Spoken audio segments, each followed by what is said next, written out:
ಎಲ್ಲರಿಗೂ ನಮಸ್ಕಾರ. ನವೋನ್ನತಿ ಎಜುಕೇಷನ್ ಚಾನಲ್ಗೆ ಎಲ್ಲರಿಗೂ ಸ್ವಾಗತ.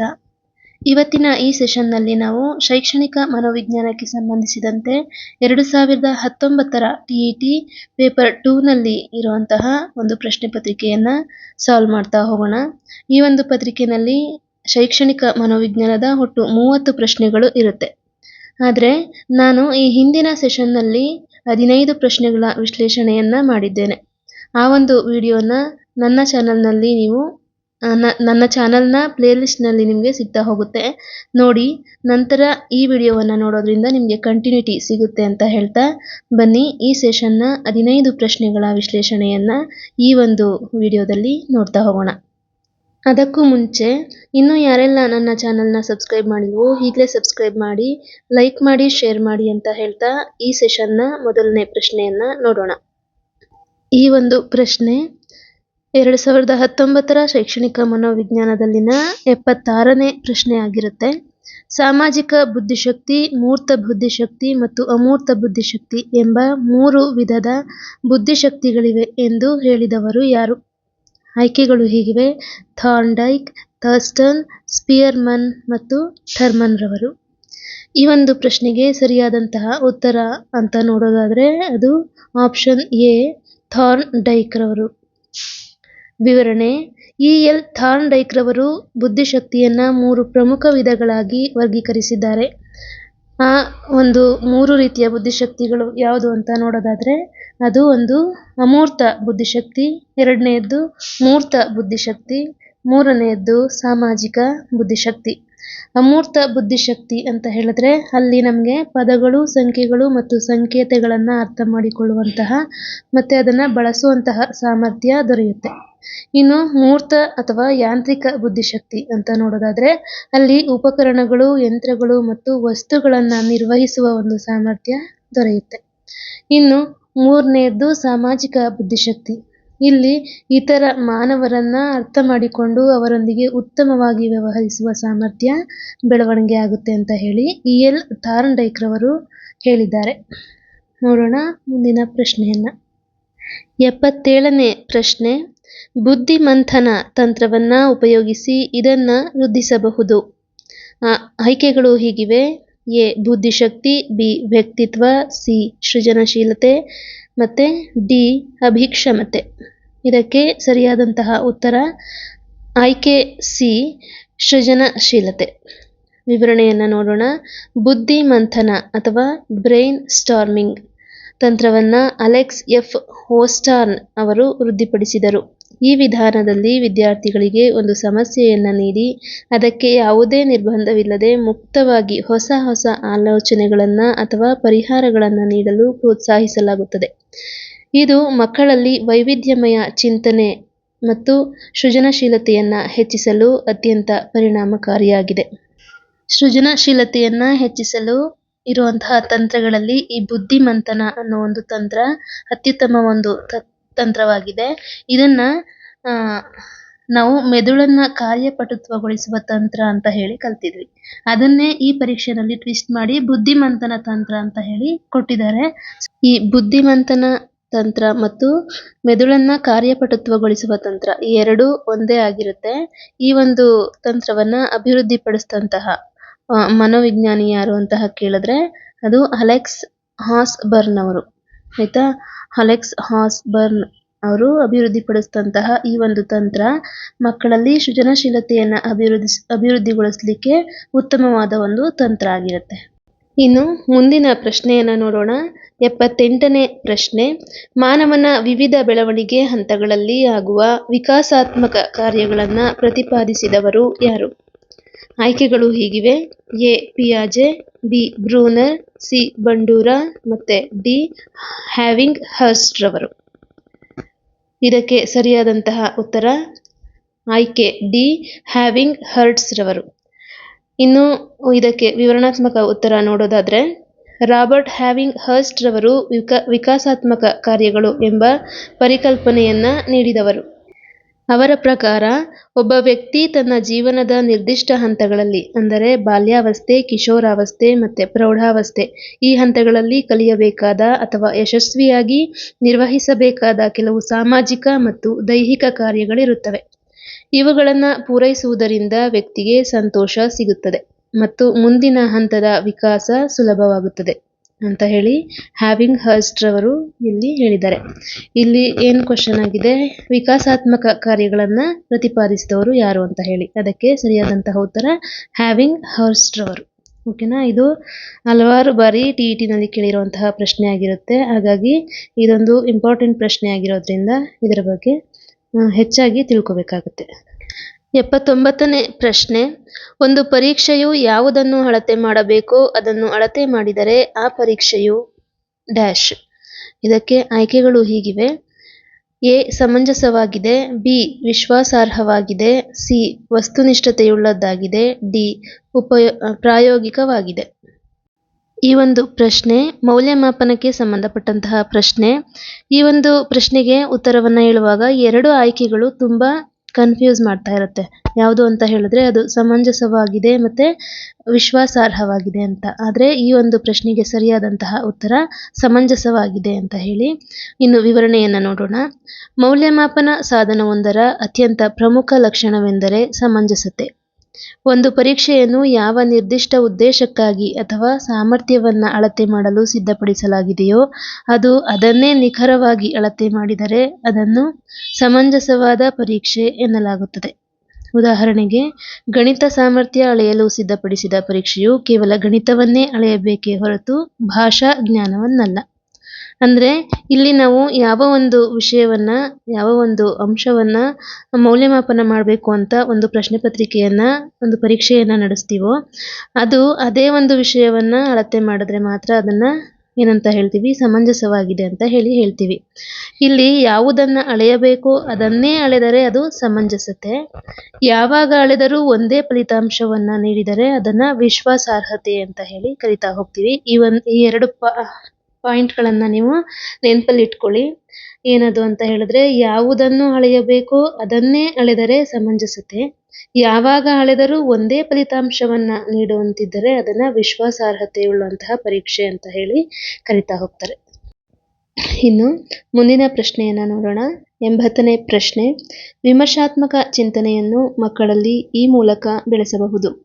ಎ ಅನ್ವೇಷಣೆ, ಬಿ ಮೌಲ್ಯಮಾಪನ, ಸಿ ಪ್ರಾತ್ಯಕ್ಷಿಕೆ, ಡಿ ದೃಷ್ಟಾಂತೀಕರಿಸುವುದು. ಇದಕ್ಕೆ ಸರಿಯಾದಂತಹ ಉತ್ತರ ಅನ್ವೇಷಣೆ. ವಿವರಣೆಯನ್ನು ನೋಡೋಣ. ವಿಮರ್ಶಾತ್ಮಕ ಚಿಂತನೆ ಎಂದರೆ ಯಾವುದೇ ವಿಷಯವನ್ನು ತಾರ್ಕಿಕವಾಗಿ, ವಿಶ್ಲೇಷಣಾತ್ಮಕವಾಗಿ ಮತ್ತು ಸಾಕ್ಷ್ಯಾಧಾರಗಳ ಆಧಾರದ ಮೇಲೆ ಪರಿಶೀಲಿಸಿ ನಿರ್ಧಾರ ಕೈಗೊಳ್ಳುವ ಸಾಮರ್ಥ್ಯ. ಇನ್ನು ಅನ್ವೇಷಣಾ ವಿಧಾನದಲ್ಲಿ ಮಕ್ಕಳು ಏನೆಲ್ಲ ಚಟುವಟಿಕೆಯನ್ನು ಮಾಡ್ತಾರೆ ಅಂತ ಹೇಳೋದಾದರೆ, ಪ್ರಶ್ನೆಗಳನ್ನು ಕೇಳುತ್ತಾರೆ, ಮಾಹಿತಿ ಸಂಗ್ರಹಿಸುತ್ತಾರೆ, ಮತ್ತು ಪ್ರಯೋಗ ಮತ್ತು ಪರಿಶೀಲನೆ ನಡೆಸುತ್ತಾರೆ, ಸಾಕ್ಷ್ಯಗಳನ್ನು ವಿಶ್ಲೇಷಿಸುತ್ತಾರೆ, ತಾವೇ ತೀರ್ಮಾನಕ್ಕೆ ಬರುತ್ತಾರೆ. ಈ ಪ್ರಕ್ರಿಯೆಯು ಮಕ್ಕಳಲ್ಲಿ ವಿಮರ್ಶಾತ್ಮಕ ಚಿಂತನೆಯನ್ನು ಅತ್ಯಂತ ಪರಿಣಾಮಕಾರಿಯಾಗಿ ಬೆಳೆಸುತ್ತದೆ. ಹಾಗಾಗಿ ವಿಮರ್ಶಾತ್ಮಕ ಚಿಂತನೆಗೆ ಅತ್ಯುತ್ತಮವಾದಂತಹ ಒಂದು ವಿಧಾನ ಯಾವುದು ಅಂತ ನೋಡೋದಾದರೆ ಅದು ಅನ್ವೇಷಣಾ ವಿಧಾನ ಆಗಿರುತ್ತೆ. ಇನ್ನು ಮುಂದಿನ ಪ್ರಶ್ನೆಯನ್ನು ನೋಡೋಣ. 81ನೇ ಪ್ರಶ್ನೆ, ಸಾಧನೆ ಪರೀಕ್ಷೆ ಸಾಧನವನ್ನು ವಿನ್ಯಾಸಿಸಿ ಈ ಕೆಳಗಿನ ಯಾವುದನ್ನು ಮಾಪನ ಮಾಡಲು ರಚಿಸಲಾಗಿದೆ. ಅಂದರೆ ಸಾಧನ ಪರೀಕ್ಷೆಯ ಮೂಲಕ ನಾವು ಯಾವ ಒಂದು ಸಾಮರ್ಥ್ಯವನ್ನು ಅಳತೆ ಮಾಡ್ತೀವಿ ಅಂತ ಪ್ರಶ್ನೆ ಆಗಿದೆ. ಈ ಒಂದು ಪ್ರಶ್ನೆಗೆ ಆಯ್ಕೆಗಳು ಹೀಗಿವೆ: ಎ ಬೌದ್ಧಿಕ ಸಾಮರ್ಥ್ಯ, ಬಿ ವಿಶೇಷ ಸಾಮರ್ಥ್ಯ, ಸಿ ಭಾವನಾತ್ಮಕ ಸಾಮರ್ಥ್ಯ, ಡಿ ಸಾಮಾಜಿಕ ಸಾಮರ್ಥ್ಯ. ಇದಕ್ಕೆ ಸರಿಯಾದಂತಹ ಉತ್ತರ ಆಯ್ಕೆ 1 ಅಥವಾ ಆಯ್ಕೆ ಎ ಬೌದ್ಧಿಕ ಸಾಮರ್ಥ್ಯ. ಇನ್ನು ವಿವರಣೆಯನ್ನು ನೋಡೋದಾದರೆ, ಸಾಧನ ಪರೀಕ್ಷೆ ಅಥವಾ ಅಚೀವ್ಮೆಂಟ್ ಟೆಸ್ಟ್ ಅಂತ ಹೇಳಿ ಕರಿತೀವಿ. ಇದು ಶಾಲಾ ಪಠ್ಯಕ್ರಮದಲ್ಲಿ ಬೋಧಿಸಿದ ನಂತರ ವಿದ್ಯಾರ್ಥಿಯು ಒಂದು ನಿರ್ದಿಷ್ಟ ವಿಷಯದಲ್ಲಿ ಎಷ್ಟು ಜ್ಞಾನ, ಕೌಶಲ್ಯ ಮತ್ತು ವಿಷಯ ಗ್ರಹಿಕೆಯನ್ನು ಸಾಧಿಸಿದ್ದಾನೆ ಎಂಬುದನ್ನು ಅಳೆಯಲು ಬಳಸುವ ಪರೀಕ್ಷೆಯಾಗಿದೆ. ಇದು ಮುಖ್ಯವಾಗಿ ಮಗುವಿನ ಅರಿವಿನ ವಲಯ ಮತ್ತು ಬೌದ್ಧಿಕ ಸಾಮರ್ಥ್ಯವನ್ನು ಮಾಪನ ಮಾಡುವುದಾಗಿದೆ. ಇಲ್ಲಿ ನೀವು ತಿಳ್ಕೊಬೇಕಾಗಿರೋದಿಷ್ಟೇ, ಸಾಧನಾ ಪರೀಕ್ಷೆಯ ಮೂಲಕ ಯಾವ ಒಂದು ಸಾಮರ್ಥ್ಯವನ್ನು ಅಳಿತಾರೆ ಅಂತ ಕೇಳಿದ್ರೆ ಅದು ಬೌದ್ಧಿಕ, ಮಗುವಿನ ಬೌದ್ಧಿಕ ಸಾಮರ್ಥ್ಯ ಅಥವಾ ಅರಿವಿನ ವಲಯವನ್ನ ಇಲ್ಲಿ ನಾವು ಏನ್ ಮಾಡ್ತೀವಿ, ಮೌಲ್ಯಮಾಪನವನ್ನ ಮಾಡಲಾಗುತ್ತೆ ಅಥವಾ ಪರೀಕ್ಷೆಯನ್ನ ಮಾಡಲಾಗುತ್ತೆ ಅಂತ ಹೇಳಿ ಇಲ್ಲಿ ತಿಳಿಸಲಾಗಿದೆ. ನನ್ನ ಈ ಒಂದು ಸೆಷನ್ ನಿಮಗೆ ಇಷ್ಟ ಆಗ್ತಾ ಇದ್ರೆ ದಯಮಾಡಿ ಲೈಕ್ ಮಾಡಿ, ಶೇರ್ ಮಾಡಿ ಮತ್ತೆ ಸಬ್ಸ್ಕ್ರೈಬ್ ಮಾಡಿಕೊಂಡು ನೋಡೋದನ್ನ ಮರಿಬೇಡಿ. ಬನ್ನಿ ಮುಂದಿನ ಪ್ರಶ್ನೆಯನ್ನ ನೋಡೋಣ. ಮುಂದಿನ ಪ್ರಶ್ನೆ 82ನೇ ಪ್ರಶ್ನೆ. ನಿರಂತರ ಮತ್ತು ಸಮಗ್ರ ಮೌಲ್ಯಮಾಪನವು ಇದನ್ನು ಮೌಲ್ಯೀಕರಿಸುತ್ತದೆ. ಆಯ್ಕೆಗಳು ಹೀಗಿವೆ: ಪಠ್ಯಕ್ರಮದ ಚಟುವಟಿಕೆಗಳು, ಪಠ್ಯೇತರ ಮತ್ತು ಸಹಪಠ್ಯ ಚಟುವಟಿಕೆಗಳು, ಪಠ್ಯಕ್ರಮ ಮತ್ತು ಪಠ್ಯೇತರ ಚಟುವಟಿಕೆಗಳು, ಸಾಂಸ್ಕೃತಿಕ ಚಟುವಟಿಕೆಗಳು. ನೋಡಿ, ಈ ಒಂದು 2019ರ ಈ ಒಂದು ಪತ್ರಿಕೆನಲ್ಲಿ ಪರೀಕ್ಷೆಗೆ ಸಂಬಂಧಪಟ್ಟಂತಹ ಆಗಲೇ 3 ಪ್ರಶ್ನೆಗಳನ್ನು ನೋಡಿದ್ದೀವಿ ಅಲ್ವಾ. ಹಾಗಾಗಿ ಇಲ್ಲಿ ನೀವು ತಿಳ್ಕೊಬೇಕಾಗಿರೋದೇನು, ಪರೀಕ್ಷೆ ಅಥವಾ ಮೌಲ್ಯಮಾಪನ ಅನ್ನೋ ಒಂದು ಅಧ್ಯಾಯಕ್ಕೆ ಹೆಚ್ಚು ಒತ್ತನ್ನು ನೀಡಿ ನೀವು ಓದಬೇಕಾಗುತ್ತೆ. ಓಕೆನಾ. ಈ ಒಂದು ಪ್ರಶ್ನೆಗೆ ಸರಿಯಾದಂತಹ ಉತ್ತರವನ್ನು ನೋಡೋದಾದ್ರೆ ಅದು ಪಠ್ಯಕ್ರಮ ಮತ್ತು ಪಠ್ಯೇತರ ಚಟುವಟಿಕೆಗಳು.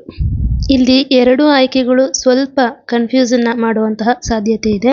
ಅದು ಯಾವುದು ಅಂತ ಹೇಳಿದ್ರೆ ಆಯ್ಕೆ 2 ಪಠ್ಯೇತರ ಮತ್ತು ಸಹಪಠ್ಯ ಚಟುವಟಿಕೆಗಳು ಮತ್ತೆ ಪಠ್ಯಕ್ರಮ ಮತ್ತು ಪಠ್ಯೇತರ ಚಟುವಟಿಕೆಗಳು. ಇಲ್ಲಿ ಪಠ್ಯೇತರ ಅಂದ್ರೂ ಒಂದೇ, ಸಹಪಠ್ಯ ಚಟುವಟಿಕೆಗಳು ಅಂದ್ರೂ ಒಂದೇ. ಓಕೆನಾ. ಪಠ್ಯೇತರ ಮತ್ತೆ ಸಹಪಠ್ಯ ಚಟುವಟಿಕೆಗಳು 2 ಒಂದೇ ಆಗಿರೋದ್ರಿಂದ ಈ ಆಯ್ಕೆ ಕೂಡ ತಪ್ಪಾಗುತ್ತೆ. ಈ ಒಂದು ಪ್ರಶ್ನೆಗೆ ಸರಿಯಾದ ಉತ್ತರ ಆಯ್ಕೆ ಸಿ, ಪಠ್ಯಕ್ರಮ ಮತ್ತು ಪಠ್ಯೇತರ ಚಟುವಟಿಕೆಗಳು.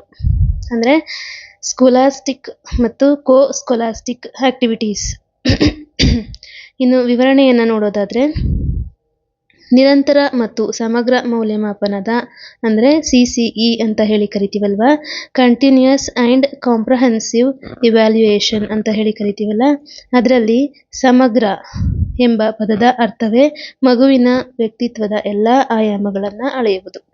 ಇದು ಕೇವಲ ಪರೀಕ್ಷೆ ಅಂಕಗಳಂತಹ ಪಠ್ಯಕ್ರಮದ ಅಂಶಗಳನ್ನು ಮಾತ್ರವಲ್ಲದೆ ಕಲೆ, ಕ್ರೀಡೆ, ನೈತಿಕ ಮೌಲ್ಯಗಳು ಮತ್ತು ಸಾಮಾಜಿಕ ಕೌಶಲ್ಯಗಳಂತಹ ಪಠ್ಯೇತರ ಅಥವಾ ಸಹಪಠ್ಯ ಚಟುವಟಿಕೆಗಳನ್ನು ಒಳಗೊಂಡಿರುತ್ತದೆ ಅಂತ ಹೇಳಿದ್ರೆ, ಈ ಒಂದು ನಿರಂತರ ಮತ್ತು ಸಮಗ್ರ ಮೌಲ್ಯಮಾಪನ ಅಂದ್ರೇನೆ ಕೇವಲ ಪರೀಕ್ಷೆಗಳನ್ನ ಮಾಡಿ ಅಲ್ಲಿ ಅಂಕಗಳನ್ನ ನೀಡೋದು ಅಲ್ಲ, ಜೊತೆಗೆ ಏನ್ ಮಾಡಬೇಕು, ಸಹಪಠ್ಯ ಚಟುವಟಿಕೆಗಳು ಅಂದ್ರೆ ಆಟ, ಕ್ರೀಡೆಗಳು ಮತ್ತೆ ಕಲಾ ವಿಷಯಕ್ಕೆ ಸಂಬಂಧಪಟ್ಟಂತೆ ಡ್ರಾಯಿಂಗ್ ಮಾಡೋದು ಮತ್ತೆ ಸಂಗೀತ, ಈ ಎಲ್ಲಾ ಕ್ಷೇತ್ರಗಳನ್ನ ಅಳತೆ ಮಾಡೋದೇ ಈ ಒಂದು ನಿರಂತರ ಮತ್ತೆ ಸಮಗ್ರ ಮೌಲ್ಯಮಾಪನದ ಒಂದು ವಸ್ತು ವಿಷಯ ಆಗಿರುತ್ತೆ. ಹಾಗಾಗಿ ಈ ಒಂದು ಪ್ರಶ್ನೆಗೆ ಸರಿಯಾದಂತಹ ಉತ್ತರ ಅಂತ ನೋಡೋದಾದ್ರೆ ಪಠ್ಯಕ್ರಮ ಮತ್ತು ಪಠ್ಯೇತರ ಚಟುವಟಿಕೆಗಳನ್ನ ಮೌಲ್ಯಮಾಪನ ಮಾಡೋದೇ ನಿರಂತರ ಮತ್ತು ಸಮಗ್ರ ಮೌಲ್ಯಮಾಪನದ ಒಂದು ಪ್ರಮುಖ ಉದ್ದೇಶ ಆಗಿರುತ್ತೆ.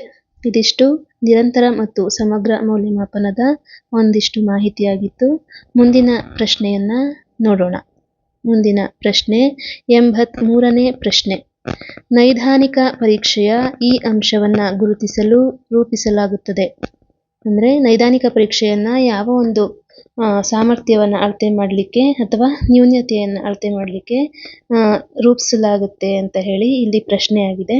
ಆಯ್ಕೆಗಳು ಹೀಗಿವೆ: ಕಲಿಕಾ ಸಮಸ್ಯೆ, ಕಲಿಕಾ ನ್ಯೂನ್ಯತೆ, ಕಲಿಕಾ ವಿಕರ್ಷಣೆ ಮತ್ತೆ ಕಲಿಕಾ ಸಾಮರ್ಥ್ಯ.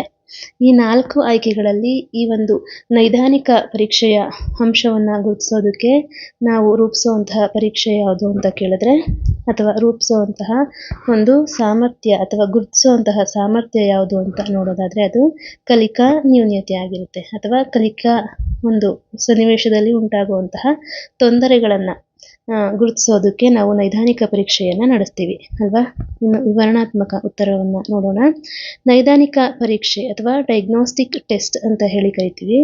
ಇದು ಒಬ್ಬ ವೈದ್ಯನು ರೋಗದ ಮೂಲ ಕಾರಣವನ್ನ ಪತ್ತೆ ಹಚ್ಚುವಂತೆ, ಶಿಕ್ಷಕನು ವಿದ್ಯಾರ್ಥಿಗೆ ಕಲಿಕೆಯಲ್ಲಿ ಎಲ್ಲೆಲ್ಲಿ ತೊಂದರೆಗಳಾಗುತ್ತಿವೆ, ಮಗು ಯಾವ ನಿರ್ದಿಷ್ಟ ಪರಿಕಲ್ಪನೆಯನ್ನ ಕಲಿಯುವಲ್ಲಿ ಹಿಂದುಳಿದಿದೆ ಎಂಬ ಕಲಿಕಾ ನ್ಯೂನತೆಯನ್ನ ಅಥವಾ ದೌರ್ಬಲ್ಯಗಳನ್ನ ನಿಖರವಾಗಿ ಪತ್ತೆ ಹಚ್ಚಲು ನಡೆಸುವ ಪರೀಕ್ಷೆಯಾಗಿದೆ.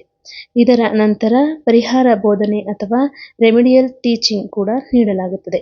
ಅಂತ ಹೇಳಿದ್ರೆ ಒಬ್ಬ ವಿದ್ಯಾರ್ಥಿ ಯಾವ ಒಂದು ಕಲಿಕಾ ಕ್ಷೇತ್ರದಲ್ಲಿ ಯಾವ ಒಂದು ಹಂತದಲ್ಲಿ ಹಿಂದಿದ್ದಾನೆ ಅನ್ನೋ ಮತ್ತೆ ಒಂದು ಹಿಂದುಳಿದ ಕ್ಷೇತ್ರವನ್ನ ಗುರುತಿಸೋದಕ್ಕೆ ನಾವು ಈ ನೈದಾನಿಕ ಪರೀಕ್ಷೆಯನ್ನ ಬಳಸ್ತೀವಿ. ಓಕೆನಾ. ಮತ್ತೆ ಈ ನೈದಾನಿಕ ಪರೀಕ್ಷೆಯನ್ನ ನಡೆಸಿ ನಂತರ ಆ ನ್ಯೂನ್ಯತೆಗಳನ್ನ ಸರಿ ಮಾಡೋದಕ್ಕೆ, ದೌರ್ಬಲ್ಯಗಳನ್ನ ಸರಿ ಮಾಡೋದಕ್ಕೆ ಪರಿಹಾರ ಬೋಧನೆ ಕೂಡ ನಡೆಸಲಾಗುತ್ತೆ. ಇನ್ನು ಮುಂದಿನ ಪ್ರಶ್ನೆ 84ನೇ ಪ್ರಶ್ನೆ, ಉತ್ತಮವಾಗಿ ನಿರ್ಣಯವನ್ನ ಕೈಗೊಳ್ಳುವ, ಸನ್ನಿವೇಶವನ್ನ ಗ್ರಹಿಸುವ ಮತ್ತು ತರ್ಕಿಸುವ ವ್ಯಕ್ತಿಯ ಸಾಮರ್ಥ್ಯವೇ ಬುದ್ಧಿಶಕ್ತಿ ಎಂದು ಹೇಳಿದವರು ಯಾರು? ಈ ಒಂದು ಪ್ರಶ್ನೆ ಬುದ್ಧಿಶಕ್ತಿ ಅನ್ನೋ ಒಂದು ಅಧ್ಯಾಯಕ್ಕೆ ಸಂಬಂಧಪಟ್ಟಂತಹ ಪ್ರಶ್ನೆಯಾಗಿದೆ. ಈ ಒಂದು ಬುದ್ಧಿಶಕ್ತಿ ಅನ್ನೋ ಒಂದು ಪಾಠಕ್ಕೆ ಸಂಬಂಧಿಸಿದಂತೆ ನನ್ನ ಚಾನಲ್ನಲ್ಲಿ ವಿವರಣಾತ್ಮಕವಾಗಿ ಒಂದು ವಿಡಿಯೋವನ್ನು ಮಾಡಿದ್ದೀನಿ. ದಯಮಾಡಿ ನೀವು ನನ್ನ ಒಂದು ಪ್ಲೇ ಲಿಸ್ಟ್ನಲ್ಲಿ ಬುದ್ಧಿಶಕ್ತಿ ಅನ್ನೋ ಒಂದು ವಿಡಿಯೋವನ್ನು ನೋಡಿ, ಅಲ್ಲಿ ಸಂಪೂರ್ಣ ಮಾಹಿತಿ ನಿಮಗೆ ಸಿಗುತ್ತೆ. ಓಕೆನಾ. ಇನ್ನು ಈ ಪ್ರಶ್ನೆಗೆ ಆಯ್ಕೆಗಳು ಹೀಗಿವೆ: A Terman, B William Stern, C David Wechsler, D Binet ಮತ್ತು ಸೈಮನ್. ಇದಕ್ಕೆ ಸರಿಯಾದಂತಹ ಉತ್ತರ ಅಂತ ನೋಡೋದಾದ್ರೆ ಅದು ಆಯ್ಕೆ ಡಿ, ಬಿನೆಟ್ ಮತ್ತು ಸೈಮನ್ ರವರು. ಇನ್ನು ವಿವರಣೆಯನ್ನ ನೋಡೋದಾದ್ರೆ ಆಲ್ಫ್ರೆಡ್ ಬಿನೆಟ್ ಅವರ ಪ್ರಕಾರ ಬುದ್ಧಿಶಕ್ತಿಯು ಚೆನ್ನಾಗಿ ಗ್ರಹಿಸುವ, ಚೆನ್ನಾಗಿ ಅರ್ಥ ಮಾಡಿಕೊಳ್ಳುವ ಮತ್ತು ಉತ್ತಮವಾಗಿ ನಿರ್ಣಯ ಕೈಗೊಳ್ಳುವ ಸಾಮರ್ಥ್ಯವಾಗಿದೆ. ಬಿನೆಟ್ ಮತ್ತು ಥಿಯೋಡರ್ ಸೈಮನ್ ರವರು ಒಟ್ಟಾಗಿ ವಿಶ್ವದ ಮೊದಲ ಬುದ್ಧಿಶಕ್ತಿ ಪರೀಕ್ಷೆಯನ್ನ 1905ರಲ್ಲಿ ಸಿದ್ಧಪಡಿಸಿದರು. ಇನ್ನು ಇದು ಬುದ್ಧಿಶಕ್ತಿಯ ವ್ಯಾಖ್ಯಾನಕ್ಕೆ ಸಂಬಂಧಪಟ್ಟಂತಹ ಒಂದು ಪ್ರಶ್ನೆಯಾಗಿತ್ತು. ಇಲ್ಲಿ ಆಲ್ಫ್ರೆಡ್ ಬಿನೆಟ್ ಅಥವಾ ಆಲ್ಫ್ರೆಡ್ ಬೀನೆ ಅಂತ ಹೇಳಿ ಕರೀತಾರೆ. ಇವರು ಬುದ್ಧಿಶಕ್ತಿಯ ಒಂದು ಪಿತಾಮಹ ಅಂತ ಕೂಡ ಕರೀತಾ ಹೋಗ್ತಾರೆ. ಓಕೆನಾ. ಇವರು 1905ರಲ್ಲಿ ಬುದ್ಧಿಶಕ್ತಿ ಪರೀಕ್ಷೆಯನ್ನ ಮೊಟ್ಟ ಮೊದಲ ಬಾರಿಗೆ ಕಂಡುಹಿಡಿತಾರೆ. ಮತ್ತೆ ಮಾನಸಿಕ ವಯಸ್ಸಿನ ಪರಿಕಲ್ಪನೆಯನ್ನ ನೀಡಿದವರು ಯಾರು ಅಂತ ಕೇಳಿದ್ರೆ ಅದಕ್ಕೂ ಕೂಡ ಆಲ್ಫ್ರೆಡ್ ಬೀನೆ ಅಥವಾ ಬಿನೆಟ್ ಅವರೇ ಉತ್ತರ ಆಗಿರ್ತಾರೆ. ಓಕೆನಾ. ಇದಿಷ್ಟು 84ನೇ ಪ್ರಶ್ನೆಯ ಒಂದು ವಿವರಣೆಯಾಗಿತ್ತು. ಮುಂದಿನ ಪ್ರಶ್ನೆಯನ್ನ ನೋಡೋಣ. ಮುಂದಿನ ಪ್ರಶ್ನೆ 85ನೇ ಪ್ರಶ್ನೆ, ಅಂತರ್ದೃಷ್ಟಿ ಅಥವಾ ಅಂತರ್ಮುಖ ಇದಕ್ಕೆ ಸಂಬಂಧಿಸಿದೆ ಅಂತ ಹೇಳಿ ಪ್ರಶ್ನೆಯಾಗಿದೆ. ಇದು ಕೂಡ ಬುದ್ಧಿಶಕ್ತಿಯ ಒಂದು ಅಧ್ಯಾಯಕ್ಕೆ ಸಂಬಂಧಪಟ್ಟಂತಹ ಪ್ರಶ್ನೆಯಾಗಿದೆ. ಅಂತರ್ಮುಖ ಅಥವಾ ಅಂತರ್ದೃಷ್ಟಿ ಸಾಮರ್ಥ್ಯ ಯಾವ ಒಂದು ಮಕ್ಕಳಲ್ಲಿ ಕಂಡುಬರುತ್ತೆ ಅನ್ನೋದೇ ಈ ಒಂದು ಪ್ರಶ್ನೆಯ ಉದ್ದೇಶ ಆಗಿರುತ್ತೆ. ಇದಕ್ಕೆ ಆಯ್ಕೆಗಳು ಹೀಗಿವೆ: ಎ ಬುದ್ಧಿಶಕ್ತಿ, ಬಿ ಸಾಮಾಜಿಕ ಚಟುವಟಿಕೆ, ಸಿ ಸಾಮಾಜಿಕ ಚಲನೆ, ಡಿ ಸೃಜನಶೀಲತೆ. ಇನ್ನು ಇದಕ್ಕೆ ಸರಿಯಾದಂತಹ ಉತ್ತರ ಅಂತ ನೋಡೋದಾದ್ರೆ ಅದು ಸೃಜನಶೀಲತೆ ಆಗಿರುತ್ತೆ. ಗ್ರಹಾಂ ವಾಲಸ್ ರವರ ಸೃಜನಶೀಲ ಚಿಂತನೆಯ ಹಂತಗಳಲ್ಲಿ ಅಂತರ್ದೃಷ್ಟಿ ಅಥವಾ ಪ್ರಕಾಶನ ಅತ್ಯಂತ ಪ್ರಮುಖವಾದ ಹಂತವಾಗಿದೆ. ಒಂದು ಸಮಸ್ಯೆಗೆ ಇದ್ದಕ್ಕಿದ್ದಂತೆ ಹೊಳೆಯುವ ಹೊಸ ಆಲೋಚನೆ ಅಥವಾ ಪರಿಹಾರವನ್ನೇ ಅಂತರ್ದೃಷ್ಟಿ ಎನ್ನಲಾಗುತ್ತದೆ.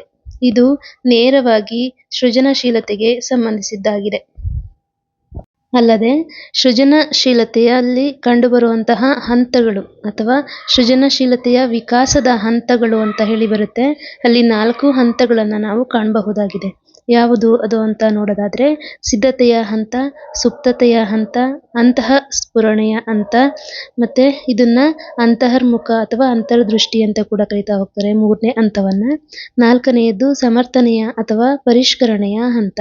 ಈ 4 ಹಂತಗಳಲ್ಲಿ ಸೃಜನಶೀಲತೆ ಏನಾಗುತ್ತೆ, ಬೆಳವಣಿಗೆ ಆಗುತ್ತೆ ಅಂತ ಹೇಳಿ ಇಲ್ಲಿ ಗ್ರಹಾಂ ವಾಲಸ್ ರವರು ತಿಳಿಸಿರ್ತಾರೆ. ಓಕೆನಾ. ಇದಿಷ್ಟು ಸೃಜನಶೀಲತೆಯ ಹಂತಗಳ ಬಗ್ಗೆ ಕೇಳಿರುವಂತಹ ಪ್ರಶ್ನೆಗೆ ವಿವರಣೆಯಾಗಿತ್ತು. ಈ ಒಂದು ಪ್ರಶ್ನೆಗೆ ಸರಿಯಾದಂತಹ ಉತ್ತರ ಸೃಜನಶೀಲತೆ ಆಗಿರುತ್ತೆ. ಅಂತರ್ಮುಖಿ ಅಂದ್ರೆ ಅದು ಸೃಜನಶೀಲತೆ ಇರುವಂತಹ ವಿದ್ಯಾರ್ಥಿ ಆಗಿರ್ತಾರೆ. ಇನ್ನು ಮುಂದಿನ ಪ್ರಶ್ನೆಯನ್ನ ನೋಡೋದಾದ್ರೆ 86ನೇ ಪ್ರಶ್ನೆ, ಜ್ಞಾನ, ಅನ್ವಯ ಮತ್ತು ಕೌಶಲ್ಯಗಳನ್ನ ನಿರ್ದಿಷ್ಟ ವಿಷಯದಲ್ಲಿ ಅಥವಾ ಅನೇಕ ವಿಷಯಗಳಲ್ಲಿ ಮಾಪನ ಮಾಡಲು ವಿನ್ಯಾಸಗೊಳಿಸಿರುವ ಪರೀಕ್ಷೆಯೇ ಸಾಧನ ಪರೀಕ್ಷೆ ಎಂದು ಹೇಳಿದವರು ಯಾರು? ನೋಡಿ, ಈ ಒಂದು ಪರೀಕ್ಷೆಯ ಒಂದು ಪತ್ರಿಕೆನಲ್ಲಿ ಅಂದ್ರೆ 2019ನೇ ಪ್ರಶ್ನೆ ಪತ್ರಿಕೆನಲ್ಲಿ ಏನು ವ್ಯಾಖ್ಯಾನಗಳ ಮೇಲೆ 3 ಪ್ರಶ್ನೆಗಳನ್ನ ಕೇಳಿದ್ದಾರೆ. ಹಾಗಾಗಿ ವ್ಯಾಖ್ಯೆಗಳು ಅಥವಾ ವ್ಯಾಖ್ಯಾನಗಳನ್ನ ನಾವು ಇಲ್ಲಿ ನಿರ್ಲಕ್ಷ್ಯ ಮಾಡೋ ಹಾಗೆ ಇಲ್ಲ. ಓಕೆನಾ.